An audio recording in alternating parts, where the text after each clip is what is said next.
En general, respecto al tema de la crisis, está en los periódicos. Yo querría tratar de sistematizar algunas cuestiones de fondo muy estructurales respecto a esta crisis que me parece vale tener en cuenta y que en general está bastante ausente en el tratamiento cotidiano en los periódicos. Al margen de la excelente nota, hay hoy una excelente nota de Alfredo de vuelta, Sayate en página 12. La cuestión, me parece, de la crisis tiene tres contenidos en términos de su desencadenamiento que constituyen un trípode. Uno es una cuestión que aparece, que habrá leído, los desbalances globales. Otra tiene que ver con la liberalización total de los flujos financieros y finalmente el elemento coyuntural detonante es el tema de las hipotecas en los Estados Unidos.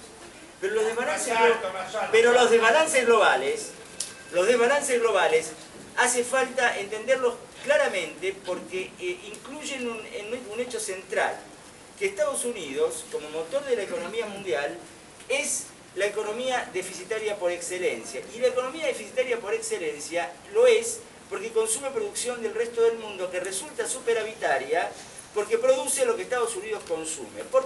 Y entonces, a partir de allí se generan déficits comerciales en los Estados Unidos y superávit comerciales en países periféricos. Que uno puede analizar cada caso particular. Alejandro va a ser el caso argentino, que tiene sus especificidades muy concretas, pero que en general la economía superavitaria uno puede sacar alguna conclusión respecto de que hay un consumo suspendido que se hace en algún otro lugar. Ahora, ¿cómo se estructura? Entonces, el tema de los déficits comerciales permanentes y los superávit comerciales permanentes acumulan, por un lado, deudas de un país y por un lado, acreencias de otro. ¿Cuáles son los países acreedores? Los países acreedores son los superavitarios. Uno de los países superavitarios por excelencia y en el cual el tema de la crisis va a tener un impacto en su definición muy importante es China. China tiene dos condiciones con los Estados Unidos. No solamente es tenedor de los títulos del Tesoro norteamericano y en tal sentido podría estar hasta interesado en que no haya demasiado despelote con el dólar para poder conservar sus acreencias en el mismo nivel, pero tiene otra condición que es su necesidad de exportar a los Estados Unidos. Y esta es más complicada en términos de la crisis general que hay hoy y en términos de la capacidad de consumo norteamericana que hoy ha entrado en colapso. Porque en realidad la posibilidad de que los chinos sigan colocando productos en Estados Unidos depende de esta condición de déficit permanente en los Estados Unidos. Ahora, ¿por qué Estados Unidos es el que consume? No es simplemente una decisión. Acá hay un problema, y este es el tema que paso a la segunda cuestión que hay que mirar, que es el tema de la distribución del ingreso. Ya no a nivel de los países en sí, cuestión que después es otra temática, sino la cuestión de la distribución del ingreso a nivel internacional. Estados Unidos consume porque los habitantes de Estados Unidos son los que tienen el ingreso con posibilidad de consumir. Y esto implica distribuciones de ingreso regresivas en muchos lados, porque en realidad un mundo sería más justo con otra distribución del consumo. Y otra distribución del consumo implica otra estructura de la demanda en el conjunto de los países. Esto es, más demanda interna. Para que haya más demanda interna, tiene que haber otra distribución del ingreso en otros países del mundo. Quiere decir que esta condición de desbalances globales oculta o encubre o es el velo sobre el cual, debajo del cual hay un problema distributivo a nivel global. Ahora, en Estados Unidos, el consumo, durante toda esta última parte del periodo neoliberal, estuvo sustentado fundamentalmente en el crédito. En el crédito. Porque el tema es que hay regresividad en el centro también. En otros momentos políticos, los consumos de los países del centro estaban sostenidos sobre demanda que tenía otra estructura distributiva dentro de estos países y por lo tanto el consumo presente radicaba en la solvencia de la gente que gastaba sus ingresos en consumir. Hoy no gasta sus ingresos actuales en consumir, o por lo menos no gastaba hasta este momento. lo que hacía era tomar préstamos y con esos préstamos consumía. Y este es el problema que hay hoy. Estos préstamos, que se llaman de las hipotecas subprime, tienen que ver con la vivienda y tienen que ver con otros consumos en los Estados Unidos. Entonces, ¿cuáles son los otros consumos en los Estados Unidos? Bueno, son hipotecas destinadas a comprar otras cosas con créditos hipotecarios sobre la propia vivienda. Entonces, los créditos hipotecarios sobre la vivienda, bueno, acá viene lo que los diarios dicen, hicieron subir mucho la demanda por vivienda, mucho la construcción y mucho los precios de la construcción.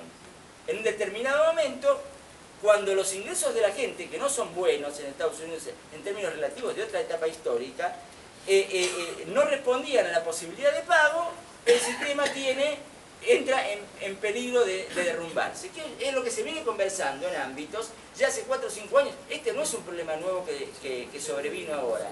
La amenaza inmediata estaba hace 4 o 5 años.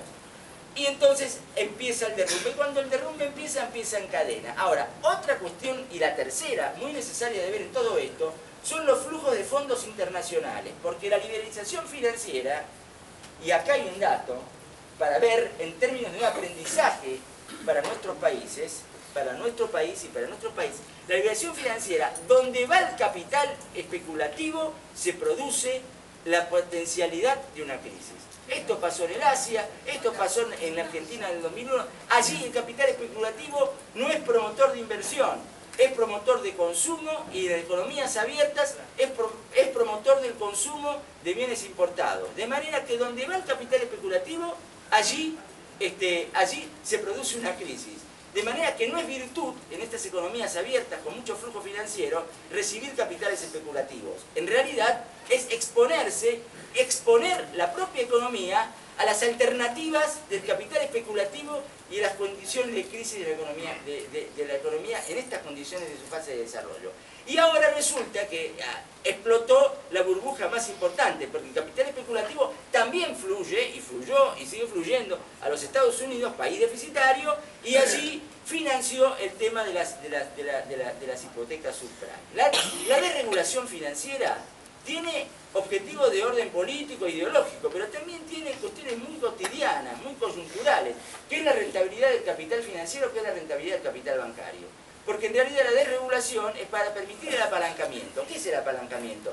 ¿Cuántas veces puedo prestar mi capital?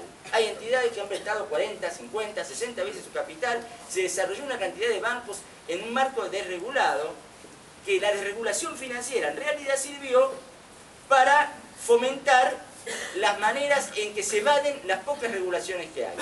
Y la única regulación que quedó establecida es la regulación del capital. Esto es, las entidades pueden prestar de acuerdo al capital que tienen. Los estados desintervinieron los sistemas financieros y establecieron un sistema de autorregulación por el capital. Y la verdad que este sistema de autorregulación por el capital, a lo que conduce en términos de los momentos críticos, si no hay una modificación del esquema regulatorio y una intervención estatal de otro tipo, es a la concentración del sistema financiero con la quiebra de sus eslabones más débiles. Por eso hay que ver, en términos de lo que resuelven los G7, etc., no si resuelven la crisis para que todos estemos mejor, sino cómo resuelven la crisis, en términos de que no se resuelva dándole otra vuelta a la concentración financiera del capital financiero, del capital especulativo, con una intervención estatal tipo bombero para focalizar apoyo para la concentración y un retiro posterior y reorganización del esquema regulatorio para otra fase de la etapa neoliberal.